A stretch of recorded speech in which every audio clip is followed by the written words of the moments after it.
Hello friends, मैं हूं प्रियांशु। आपका स्वागत है हमारे चैनल मिस्टर मिस्टीरियस में।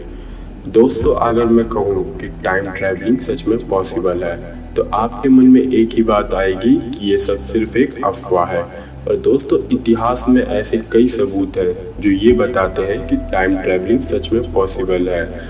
आज हम आपको कुछ ऐसी ऐतिहासिक घटनाओं के बारे में बताएंगे जो कि टाइम ट्रैवलिंग का सबूत है। तो दोस्तों, ऐसी ही एक घटना है जिसका नाम है the time travelling hexa.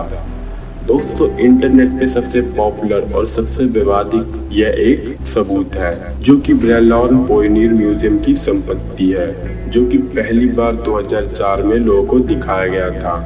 Photo में पीछे लिखी तारीख से पता चलता है कि यह फोटो सन 1940 की है, जो कि reopening of south fork bridge in gold bridge की दोबारा खुलने के मौके पर ली गई थी। फोटो में खड़े व्यक्ति के बारे में लोगों का मानना है कि व्यक्ति के कपड़े सन 1940 की वेशभूषा के अनुसार नहीं है। साथ ही व्यक्ति के हाथ में एक डिजिटल कैमरा है जो कि आज की जनरेशन का है। लोग इस व्यक्ति के कपड़े तथा सनग्लास की वजह से ये मानते हैं कि ये व्यक्ति फ्यूचर का है, और इस तरह के कैमरे का आविष्कार जब नहीं हुआ था। तो दोस्तों, इसीलिए लोग मानते हैं कि ये व्यक्ति फ्यूचर से आया था, जो कि अनफॉर्चुनेटली इस फोटो में कैद हो गया। दोस्तों, इस फोटो पे कई सवाल भी उठे। कहा गया कि ये फोटो फोटोशॉप करी हुई है, और दोस्तों आज भी ये फोटो एक रहस्य बनी हुई है कि ये टाइम ट्रैवलर था या नहीं। मंस चाइनीज थिएटर। दोस्तों, ये घटना 1928 की है। तस्वीर में दिखाई जाने वाली लेडी सेल फोन पर बात करती हुई दिखाई दे रही है। ये तस्वीर हॉलीवुड में हुए मंस चाइनीज थिएटर फुटेज की तस्वीर है। दोस्तों, इस तस्वीर में दिखाई दे रही है लेडी अपने बाएं हाथ से अपने कान पर ऐसा दर्शाते हुए जा रही है जैसे ये आज के किसी आधुनिक फोन का इस्तेमाल कर रही हो और किसी से बात कर रही हो। दोस्तों, ना तो इसके आसपास कोई व्यक्ति है सिवाय एक व्यक्ति को छोड़कर, जो कि इससे बहुत दूर खड़ा है। इस फोटो का पता फिल्म मेकर जॉर्ज क्लर्क ने लगाया। दोस्तों, हम ये बता तो नहीं सकते, पर लोगों का मानना यही है कि ये लेडी एक टाइम ट्रैवलर थी, पर आज तक इस लेडी के बारे में स्पष्ट जानकारी न होने के बाद इसे एक टाइम ट्रैवलर ही माना गया। Rudolf Franz. दोस्तों, बात 1950 की है। न्यूयॉर्क के एक पुलिस वाले ने एक व्यक्ति को सड़क के बीचों बीच खड़ा पाया। पुलिस वाला ये समझ नहीं पा रहा था कि वह इंसान सड़क के बीचों बीच क्यों खड़ा है। पुलिस वाला उस व्यक्ति के पास जाना चाहता था क्योंकि वह व्यक्ति कुछ उलझा सा लग रहा था। इसी बीच एक कार ने उस व्यक्ति को टक्कर मार दी और उस व्यक्ति की मौत हो गई।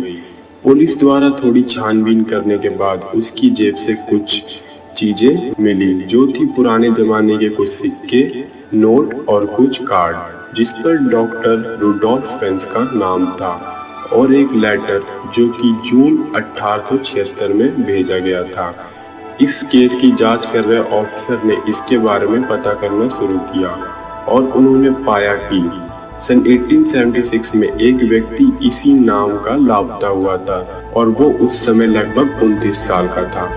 और जिस रुडोल्फ फ्रेंज की अभी कार से टकराकर मृत्यु हुई थी, उसकी उम्र भी तकरीब 29 साल ही थी।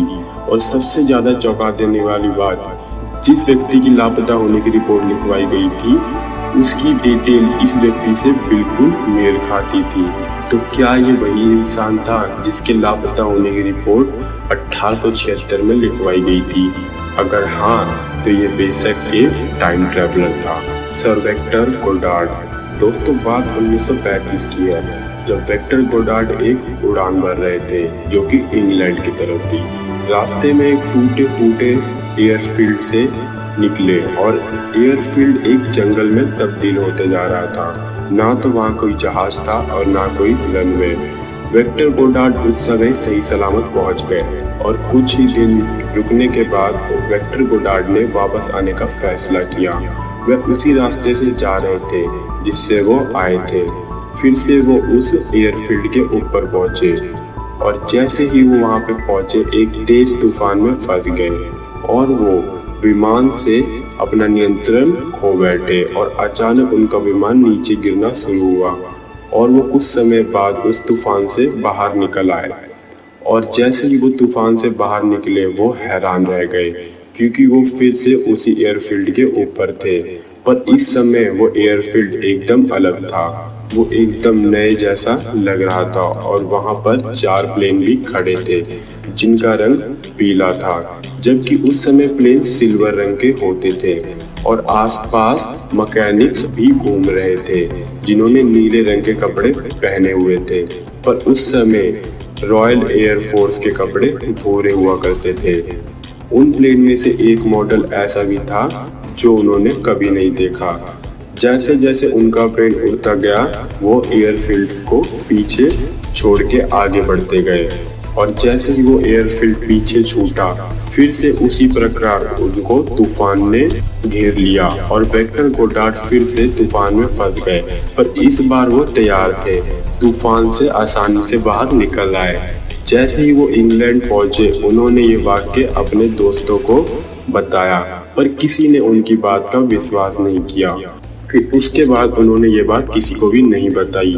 और जब 1975 में उन्होंने एक किताब लिखी जिसका नाम फ्लाइट्स टूवर्ड रियलिटी, उसमें उन्होंने ये कहानी बताई।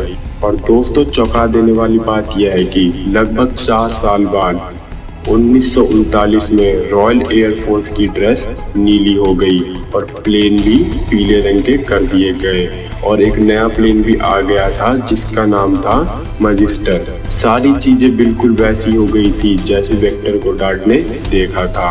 तो क्या उस तूफान के कारण वेक्टर गोडार्ड ने समय यात्रा की थी? तो दोस्तों ये थी टाइम ट्रैवलिंग की कुछ रहस्यमय घटना। दोस्तों ऐसे ही रोचक वीडियो पाने के लिए सब्सक्राइब कीजिए हमारा चैनल मिस्टर मिस्टीरियस। तो मिलते हैं नई वीडियो में।